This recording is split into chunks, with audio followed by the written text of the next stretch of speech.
Doctor, Doctor, excelente mañana.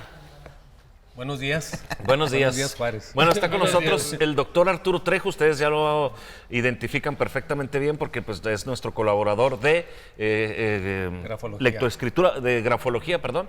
Pero en esta ocasión nos viene a platicar sobre el tema, el famoso caso del cobalto 60 en Ciudad Juárez, el Chernobyl juarense. Así fue dicho en aquellos años coloquialmente. No, en ese tiempo todavía no pasaba lo de Chernobyl. Sí, por eso, Fueron pero 2 años ya antes, después le empezaron a decir así. Después ya le llamaron No, el en ese Chernobyl momento, mexicano. 2 años antes. Después ya fue cuando le empezaron a Le decir. empezaron a decir Sí, así. que apareció el Chernobyl. El Chernobyl fue en el 86. Esto y pasó el en el cobalto fue en el 84. 84, aquí Por en eso, Ciudad Juárez. Aquí en Ciudad Juárez. Oye, Malilla, perdón, doctor. Sí. Sergio, aparte el doctor Trejo es juarense, de corazón, juarense, y conoce muchos temas de Juárez, de música, espectáculos, de todo. Sí, por supuesto. Y en otra ocasión estaría padre también platicar sobre el caso de Azarco, pero eso sería en otra ocasión. Sí, Mi querido doctor, platíquenos un poquito en orden cronológico, qué fue lo que sucedió, cómo es que este asunto del cobalto 60 o esta cápsula de cobalto contaminada, pues, con cobalto 60, se sale de control. ¿De dónde nace? Es un asunto que fue una compra irregular de un equipo para dar radioterapia a los pacientes. Lo compró un médico radiólogo aquí de Ciudad Juárez, de un hospital que está ahí por la Avenida de las Américas, y lo compró en el 77. ¿Sigue vivo este médico? Sí, en el 77, y el asunto es que pues no tenía cuando lo trajo de manera irregular. Todos los aparatos que producen o que contienen material radiactivo tienen que ser regulados por los gobiernos de una manera muy estricta por el peligro que conlleva. Los protocolos. Exacto. Y los permisos para poder manejar y tener esos aparatos, no a cualquiera se los otorga. Ok. Aquí ese aparato llegó sin ningún documento, según la Comisión Nacional de Salvaguarda, y dijo que no tenía ninguna información. Y fue un aparato que compró en Fort Worth, Texas. Era un equipo de desecho de un hospital de metodista de Lubbock, Texas. Lo vendieron porque ya no lo estaban usando. Ahí es un hospital especializado en cáncer. Y lo venden ya de segunda mano, y la compañía de rayos X de Fort Worth, Texas las compra. A eso se dedican, ellos son especialistas en eso. Y ahí fue y la adquirió este médico de segunda mano, ya de tercera mano prácticamente. Miren, qué barbaridad. Y regresa aquí a Juárez, se lo trae, porque precisamente alguien del staff administrativo del hospital, pues era precisamente el oficial mayor de la Comisión Nacional de Energía, la que regula precisamente ese tipo de aparatos. Entonces, prácticamente, como dicen, no se iba a dar el permiso él solo. Ahí estamos viendo la cápsula. Esa fue la cápsula de cobalto 60. Sí, ok. Ese es un contenedor que tiene unos pellets. Ahí estamos viendo donde lo están buscando en los caminos, en las carreteras, en donde están construyendo lo que es el confinamiento aquí por el Vergel, el ejido del Vergel aquí en Samalayuca. Ese es un pellet, como si fueran municiones. Un pellet prácticamente tiene un curie de actividad radiactiva, que es la unidad de medida, los curies en honor a Marie Curie. Es interesante comentar que todavía los objetos personales de Madame Curie todavía tienen radiación. Esto conlleva a entender que la radiación ahí se mantiene por años. Si me permite preguntarle, ¿cómo fue que una cápsula con material radioactivo lo estaban buscando en las carreteras? Se supone que era un aparato que iba a llegar a un hospital, y de ahí... O que llegó. De ahí que llegó al hospital, Es que estaba pero de en un ahí... desecho, ¿no? De ahí, ¿cómo lo vas a buscar a las carreteras? O sea, Llegó al hospital.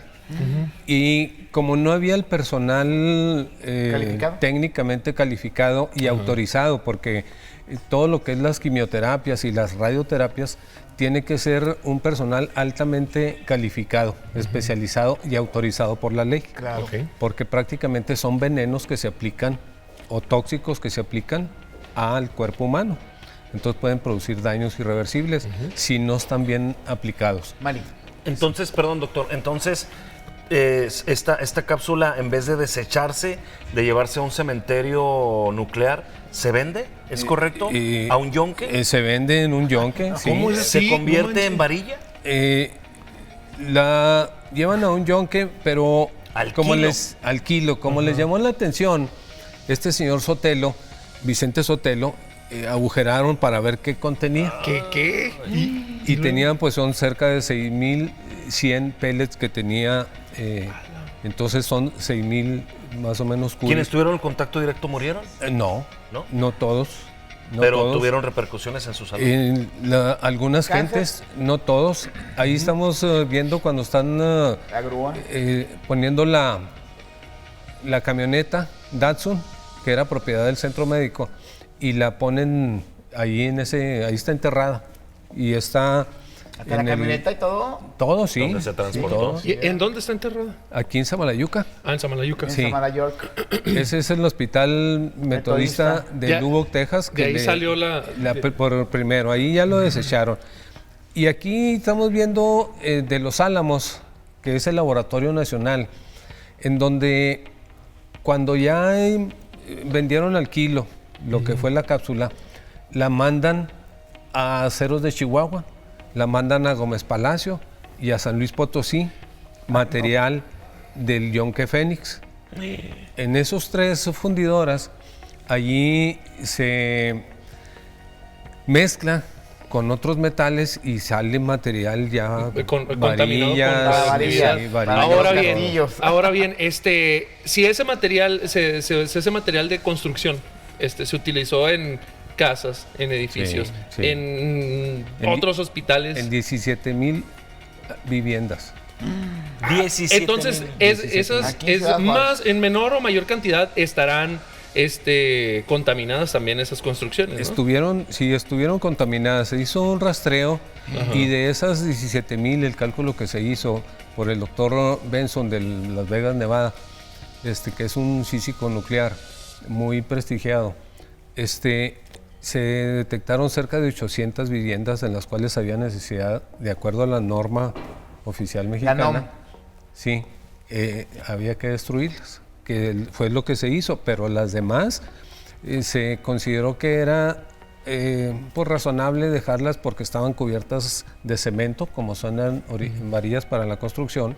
Entonces, castillos, todo eso. sí, la cantidad de radiación ya muy disuelta era mínima, ¿no? sí. Doctor, otra pregunta, perdón. En Plutarco Elías Calles y Rubén Posada Pompa hay un Sí. hotel que se quedó en obra negra.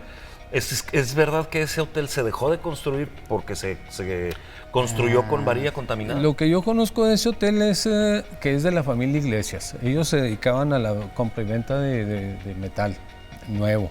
Y ahí fueron otras condiciones, porque personalmente conozco esa familia. No necesariamente eso. No, sí, no. De estas casas que están contaminadas todavía en Ciudad Juárez, que pueden ser casas de fraccionamientos a los que a lo mejor nosotros hemos ido y no nos hemos dado cuenta.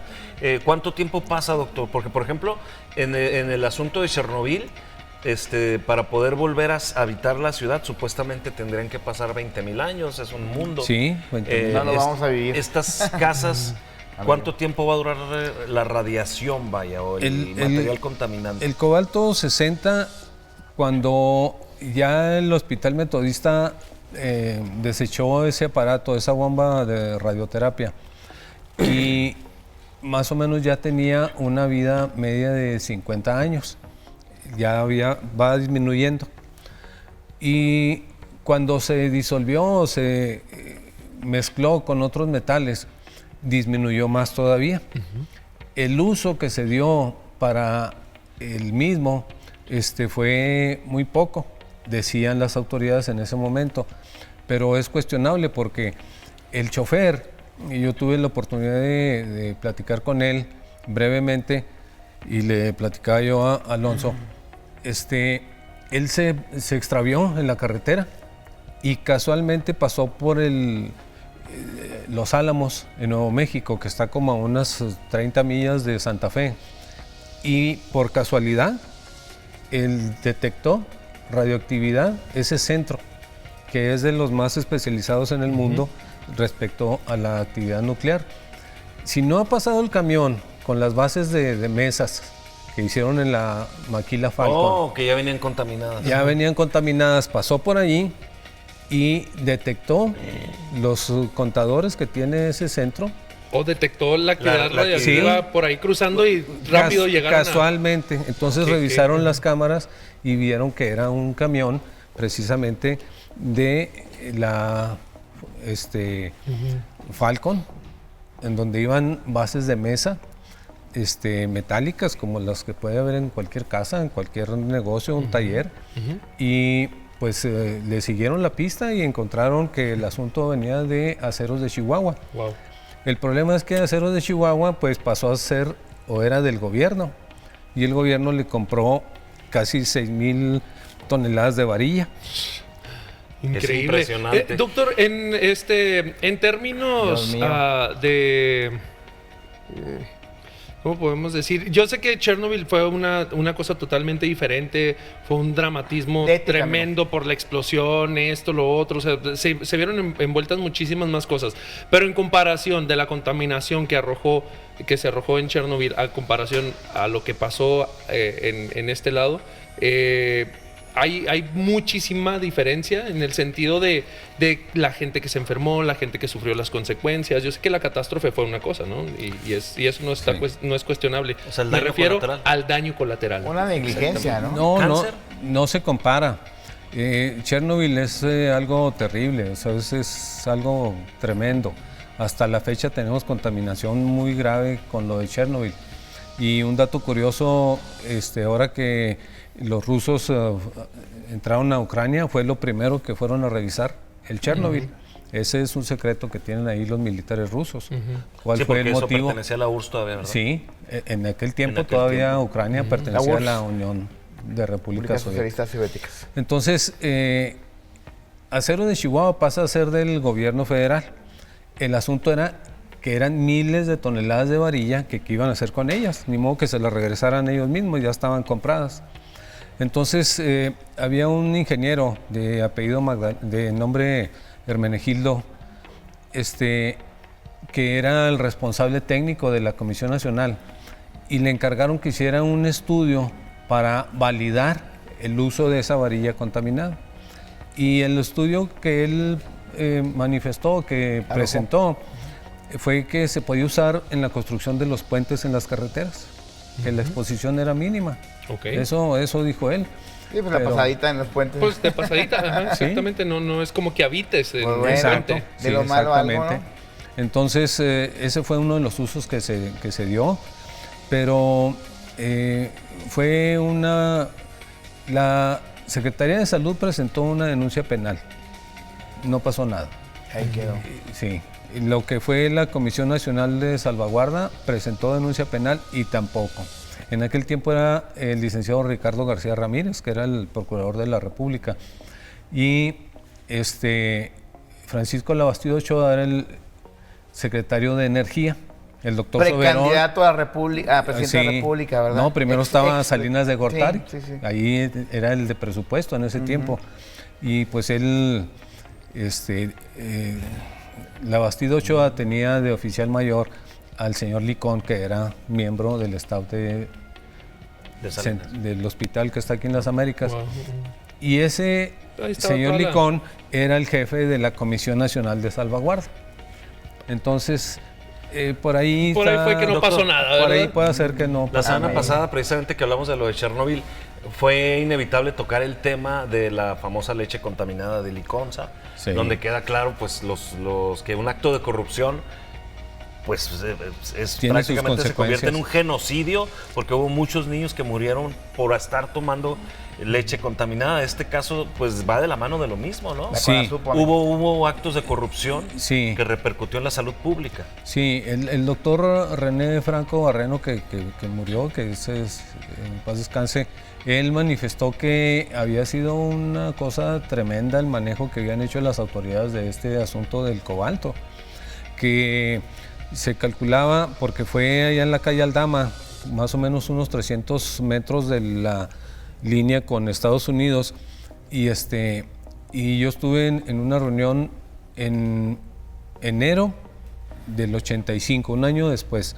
Todavía se estaba discutiendo por la Organización Panamericana de la Salud qué se iba a hacer con todas las personas afectadas, y no tenía el seguro social porque iban al Hospital 35, ahí estaba el doctor Iturriaga, que era el subdirector. O sea, perdón, discúlpeme, doctor, antes de que continúe. Iban al seguro de la 35 personas que ya estaba documentado Sí. que habían tenido una consecuencia en su salud por el contacto con la radiación. Que habían tenido contacto. Contacto. Sí, y se estaba buscando qué consecuencias podían tener. Un seguimiento. Un seguimiento. Pero de esas, yo recuerdo que eran 112 en total y no pasaba de ahí, de que fueron 3, 4 veces y dejaron de ir. Y el asunto fue que toda la ropa que había en las casas, donde lavaban la ropa, donde todo, tenían niveles muy altos de radiación.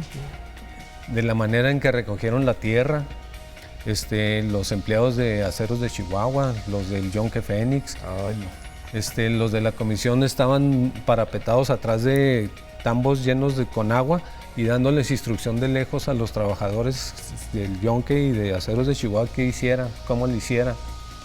¿Hay un estimado, doctor, del daño en la salud? Es decir, ¿hay un estimado de decir más o menos hubo un porcentaje de un índice de cáncer, Pues hubo ya, tantos casos? Ya no es estimado, ya es un hecho contundente. Estadística. Sí, que fue en los siguientes 4 y 5 años fue el doble de neoplasias malignas que se presentaron en la comunidad. ¿Qué es neoplasia? Wow, ¿Cáncer? Cáncer. Cáncer. Oigan, ahí tenemos, llamada en este tenemos momento. Cáncer una, para los compas. Sí, amigo. tenemos una llamada. Tenemos una llamada. Buenos días. Buenos días, Sí, buen día, caballero. Adelante con su comentario. ¿qué tal? Mire, referente al tema que es muy interesante. Yo recuerdo, yo estaba adolescente cuando eso pasó. De referente a lo de qué construcciones quedaron con varilla, construidos con esa varilla, me recuerdo que había una residencia en la Gómez Morín, que era la Casa Areco. Era una casa estilo americano, tipo como la de la película de Forrest Gump. Duró muchos años sola, nunca pudieron habitarla porque estaba construida con esa varilla. Otro lugar al final la demolieron y hicieron una plaza que se llama Plaza Areco, años después, como 15 años después. Luego me tocó ver hace como unos 7 años un reportaje en el diario referente al tema de que a raíz de ese accidente nuclear, en los puentes pusieron detectores de radiación. Entonces el reportaje se trataba de que una muchacha cruzó y activó el radar nuclear ahí en el puente. Entonces la tuvieron horas investigando y todo. Entonces salió a relución de que ella trabajaba en la oficina de recaudación de rentas del Centro Comercial El Paseo, que fue la única construcción, aparte de la Casa Areco, que quedó en pie. Pero a diferencia de la Casa Areco, el Centro Comercial El Paseo fue el único que nunca demolieron. Entonces la investigación nos llevó a que ella trabajaba en recaudación de rentas del Paseo, por eso traía en su cuerpo radiación. Entonces pues fue algo, esa edificación sigue en pie. El de la Plutarco en las calles pues fue 10 años después, era el Hotel Fiesta Inn. Cuando la devaluación del 94 dejaron de construirlo y así se quedó hasta la fecha. O sea, fueron 10 años después. Ese edificio pues no puede tener material radioactivo. Lo que sí hasta ahorita en pie sigue el Centro Comercial El Paseo. Oye, todos... Y le digo, lo que pasó con esa muchacha en el reportaje que leí en el diario, muy interesante, por cierto. Ahí está. Muchísimas gracias por su caballero. comentario, caballero. Oye, Es muy He oído muchas veces el paseo. yo también. Es muy acertado lo que dice el caballero. Fue de las primeras casas detectadas ahí en San Marcos. Deco, en ¿no? Fraccionamiento, por ahí, por la Gómez Morín. Entonces, fue una Lo detectan negligencia. con aparatos. Sí. O sea, pueden pasar y ¡pum! Suena. Sí, el contador. Hay unos aparatos como un multímetro, pero un poquito más grande. Marca ¿verdad? Eso ya se ha visto en las películas, cómo suena, tiene un sonido muy especial, específico, y se utiliza para detectar lo que es la radiación. Ahora bien, la radiación no se pierde, la radiación se acumula. Nosotros en la luz solar recibimos radiación en los dientes postizos, en el tabaco, en lo que es el potasio que comemos y comemos en mucha cantidad. Si estamos en contacto con una persona que ha recibido radioterapia, igual. Alguien que toma alguna pastilla para la tiroides, ¿verdad? El yodo 131, que es también. Por eso se les pide que no vayan o que no crucen el puente cuando se lo ponen aquí, porque va a sonar la alarma de radioactividad. Válgame Dios. Entonces, son muchas cosas que es normal de que nosotros ¿Qué tema? vamos a tener esto, pero pues es algo que no debemos de olvidar, y que gracias a una confusión del chofer que pasó cerca de donde lo pudieron detectar, a lo lejos, porque es unos detectores muy sensibles, ¿verdad? Se dieron cuenta. Si no, nunca nos hubiéramos dado cuenta. Y más enfermedad, puro cáncer aquí en la frontera. Más todavía. Hombre, entonces ha pasado muchas veces y nos hemos dado cuenta. Llegaron a encontrar pellets como las municiones las que vimos ahorita en la carretera, en donde llevan material para Gómez Palacio, que fue otra de las fundidoras ahí donde... Imagínate, mira qué bonito, va a hacerme un collar. Ah, sí. Y contaminando de radiación a todo el pueblo. Doctor Oiga, Trejo, muchísimas gracias, excelente doctor. tema. Gracias, de verdad, gracias por la información que nos compartió hoy. Gracias por este tema, ¿no? Sí, Muchísimas gracias, Sí, doctor. a la orden, y pues la fortuna de, entre comillas, de haber participado en eso, ¿verdad? Y que dijo nombres, negocios, todo, bien documentado. Datos exactos. Sí, Ajá. sí. Por haberlo vivido, o sea, en ese momento. Válgame Dios. Estamos Le chidos. agradecemos Gracias, enormemente, doctor. Wow. Gracias, Doc. Bueno, nosotros nos vamos a un corte comercial, regresamos de voladita. Ahí estamos, rápido.